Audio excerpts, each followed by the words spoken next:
Welcome back, Trinidad and Tobago. Well, this morning we're going to tie a number of topics into our interview. Well, this morning Kerry and William join us on set. We're going to be addressing a number of issues, shattering the stereotype, breaking the norm, but also addressing the issue of bullying and sexual stereotypes that we seem to be so uncomfortable discussing in our country. We have two testimonials that we pulled from a number of persons, and this is from Rob. He's 32, and he is a gay man. For me, coming out was weird because I didn't think I would ever do it. It was hidden from my friends and family, school, college, university, and work for so long that I thought I would never need to come out. I came out at that moment that my world was caving in, and I thought I would split up with the love of my life. So there was no preparation, just lots of fear, confusion, and a worry swirling around my head. I blurted it out to my mother. My mother cried and hugged me, the overwhelming feeling and a sense of relief. Since then, I've continued to tell a lot of friends and families about my sexual orientation, saying, hello, that I'm gay, but also the fact that this morning we're taking our discussion a little beyond that. For people who are breaking the conventions, breaking the norm and moving forward. And they're also endorsing campaigns and supporting campaigns which are against bullying and against the use of the jargon that we find so easy to be part of our national discussion, not understanding that sometimes it's a little insensitive, and it's also our insecurities as well. We're also looking at the beauty stereotypes that we have. A lot of men are now shattering the stereotype. When we would think of beauty, we would think of women. You go to a hairdresser, it has to be a female hairdresser. You go to a makeup artist, it has to be a female makeup artist. Now, men are actually doing their thing. They're running salons, they're opening spas, and they're doing bigger scales than even the women. But in the midst of all of that, there is an ugly side to the beauty industry that these men must face and they must encounter almost every single day. Some are strong, but others, it chips away eventually. And maybe it's about time that we have that discussion. Good morning. Thank you for joining us. Good morning. Good morning. Thank you for having us. That was a very sober, long introduction. I think there are a number of topics that we are discussing this morning, and we're talking about the beauty industry and the ugly side of the beauty industry as well. Both of you are well established in the beauty industry. How did you both get involved? Maybe you can start with you, Kerry. I've always loved doing, I've always loved beauty, loved doing hair. It's something I grew up with, and it was always around me. I never looked at it as a career until a salon owner took me in as an apprentice, and it started from there. And I built and developed a skill and talent that I had. William, how did you get involved in the beauty industry? I, as a young teenager, suffered from like really bad acne. And it brought a lot of insecurities to my life. And I actually realized no matter what products I used, no matter what treatments I did, no matter how much money I spent, the best treatment in that whole process was educating myself about skin and the logistics of the skin and ingredients and products and things like that. And through that, I started working in skincare.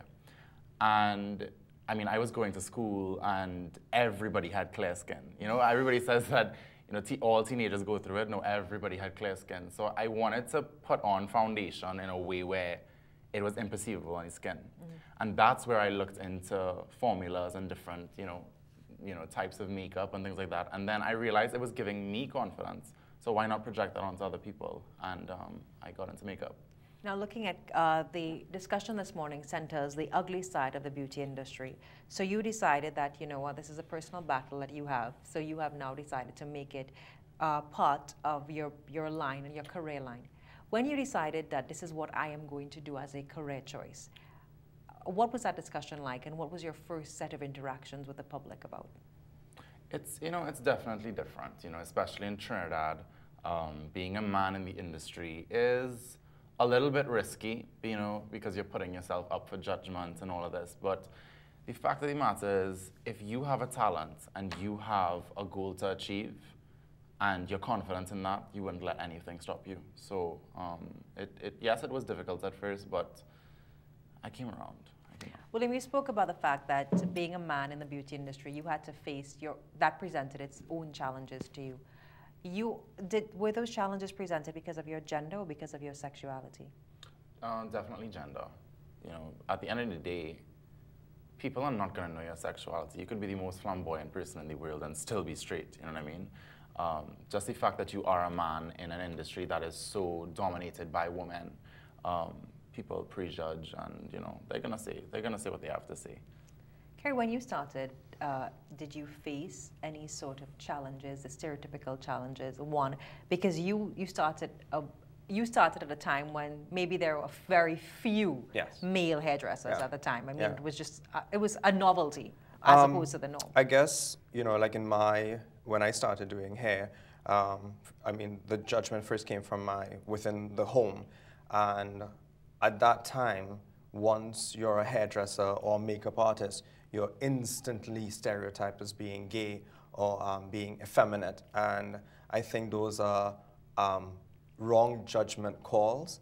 And it's just, you need to understand the person, because at the end of the day, you're not coming to me for what my sexuality is, neither if I'm man or woman. You're coming to me for a service that I'm providing, whether it be makeup or it's hair. That's a service that you're coming to me for, and I don't think that gender or sexuality should play a strong role in that. And I faced many, many criticisms. What is the one that really sort of almost broke you? Oh my word! Just recently, I had a bride that came into my salon, and she was a little bit upset with certain things that was going on while we were getting her hair done, and it boiled down to her and her parents literally bashing me in my salon, telling me that I'm gay and I'm a homosexual, and like really a lot of verbal abuse. And at that point, I'm standing in my salon thinking, in this day, do I still have to put up with something like that? And it really broke me at that point, thinking that I'm offering a service as a hairstylist that has nothing to do with my sexuality or my sexual preferences. And the first thing that comes out of your mouth is the fact that I'm gay, So that really hit a chord, and we need to change that stereotype. We need to people need to understand that the culture and the life that we live in, and live beautifully, live harmoniously. Let each person be their own person.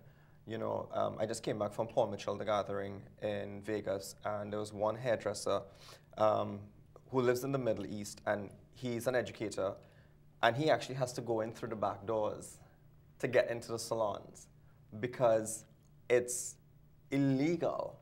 Yeah. He could either be exiled or, punished. We're talking about the ugly side of beauty. William, in your eyes, what does beauty mean to you? Beauty to me is anything. It could be an inanimate object, it could be a human being, it could be anything that exudes positivity. To me, positivity, when you feel positivity and you feel an aura of positivity, it's beautiful, so that is definitely beauty to me. Some of the criticism leveled against people in the beauty industry is that you're promoting a superficial society where everything is cosmetic and looks in a cookie-cutter image. How would you respond to that?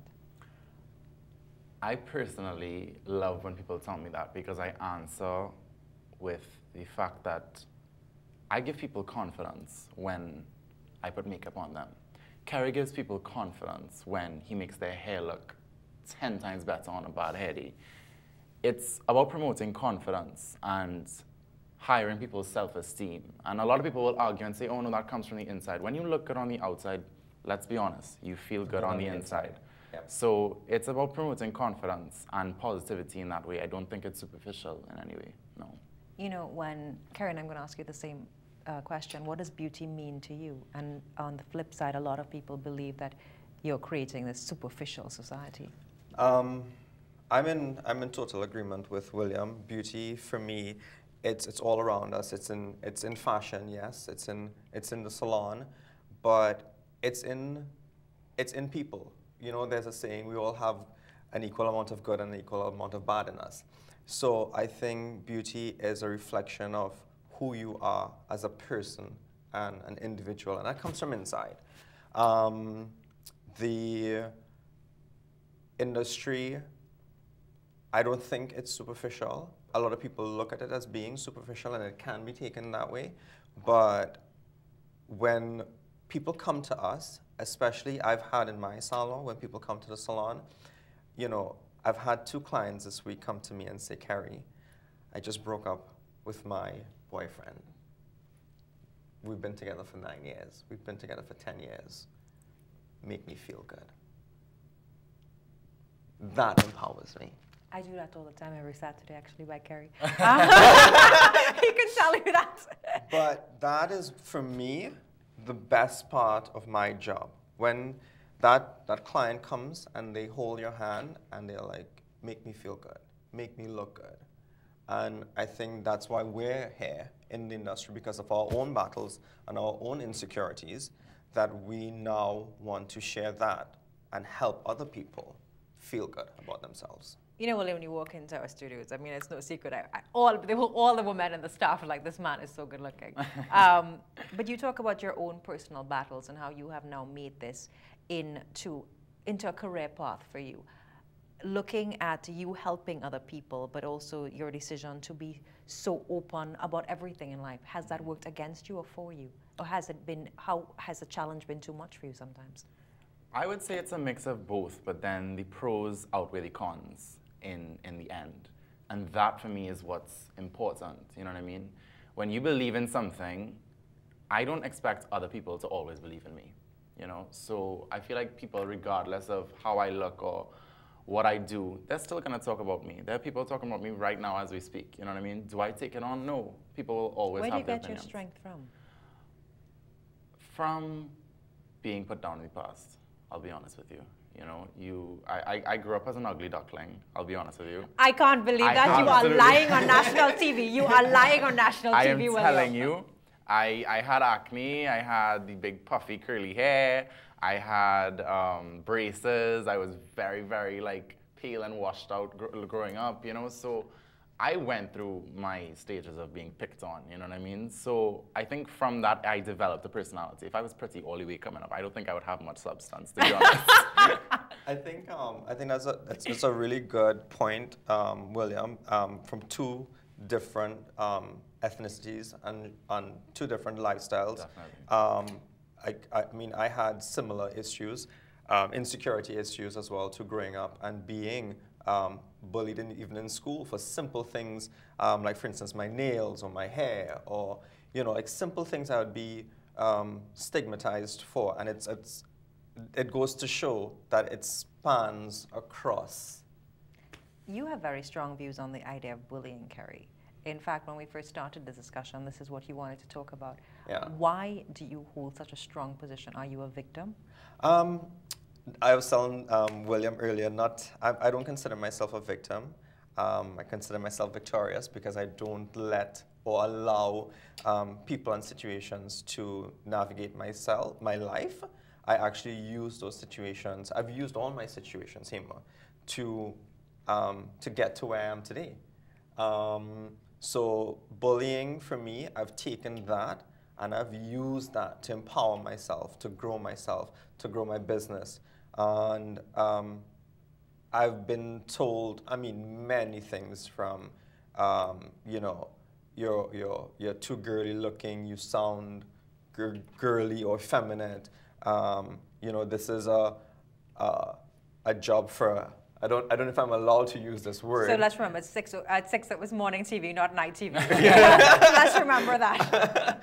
You know, the common word is you're a fag. Yeah. Right. So you tend to hear that a lot, and when you hear those things on a daily basis, it does lower your self-esteem, and it does make you look at yourself and think, you know, am I really this person that people are talking about? Am I really not a nice person? So I want to tell, like, every single young guy out there, no matter what you're called, and no matter what is thrown at you, that's not who you are. Those people don't know you. And you should believe in yourself and believe in what you do, because that's what's important. Well, your personality is, a little different to Kerry's. You are extremely always positive. Every time you come in here, it's like, I've arrived, I'm here. You know, how do you, you know, a lot of young men who are coming up, who are in the industry, who are facing their own personal battles, what do you tell them if they look to you and say, well, I really don't know if I can do this. I don't know if I can follow my own path and beat my own drum. I hate to be cliche, but believing in yourself and self-love does a whole lot for a person's self-esteem and their career path, no matter what career it is. Because at the end of the day, as I said before, other people are not going to believe in you. So the minute you stop taking on the opinions of others and you start valuing what you think about yourself, you will exude that. You will exude confidence. You will exude positivity. And that's what it's about, you know. I can walk in here and be all a little frail and let people defeat me, you know, but I'm not going to let that happen, you know. I'm going to walk in here loud and obnoxious and just, you know, let everybody have it. And that's what we need in this world right now, I think, especially for men in the industry. Is the beauty industry ugly? There is definitely an ugly side, yes. Definitely. I agree. Absolutely. It's not all the, you know, glitz and glamour that everybody makes it out to be. Behind closed doors, there's a lot that happens. There is a lot of bullying that happens. You know, bullying is not just in school, you know, we do it as adults. Yeah. I'm sure we've done it ourselves without even knowing, you know. But there is definitely a side. The ugly side of beauty, Kerry, how do you overcome that, and what do you say to the young practitioners coming out there? The ugly side of beauty, I think we need to work together and not against each other. Too many times we're fighting against amongst ourselves as beauticians and people in the industry. I think we need to stand together and reinforce our strength and who we are as beauticians and cosmetologists and hairstylists, especially the young men now who, you know, have faced trials and tribulations, especially from their families, because that's kind of where you get it from first. Do you think your life would have been easier if you followed a conventional path, if you didn't embrace who you are to the level in an authentic way? I can't see my life any other way than it is right now. And like I said earlier, because of all my struggles and because of all my strife, I am who I am. And I look back at those things and I think, you know what? That and the things that have happened in my life, the tears that I've shed, have brought me to this point. And I thoroughly enjoy what I do and who I do it for. I love my job. As we wrap this interview, I know that as we look at the bullying, there is a Paul Mitchell line that actually has embraced the concept yes. of anti-bullying. What is it about? So Paul Mitchell just recently launched Neon, and its demographic is kids between the ages of 12 and 20 who are in school and who face the majority of bullying. The line, it's designed for teenagers, and when you purchase the products, they actually donate to their charities that help support anti-bullying campaigns. So you see you and William starting something like this, a product line, and actually stopping the idea of bullying, bringing it on a local concept? William, what do you think about that? Let's do it. Let's do it. I was not going to say, that's so great, Kerry. You bought all these gifts for teenagers. For me, do I look that young? One of the things, and I don't know if you all know this, by just simply hashtagging "Giving is my style," Paul Mitchell will donate $1 for every hashtag to a charity, a non-profit organization throughout the world that they have established to help not only kids, but animals and even the earth. That's amazing. And I expect to see both of you all and everyone else coming out and doing the same thing. William, 10 seconds, your closing comments. This is about the ugly side of beauty and allowing people to not only embrace their authenticity, but to have the strength to move forward. Your closing comments. As I said before, believe in yourself. If you're good at your craft, nobody can tell you different.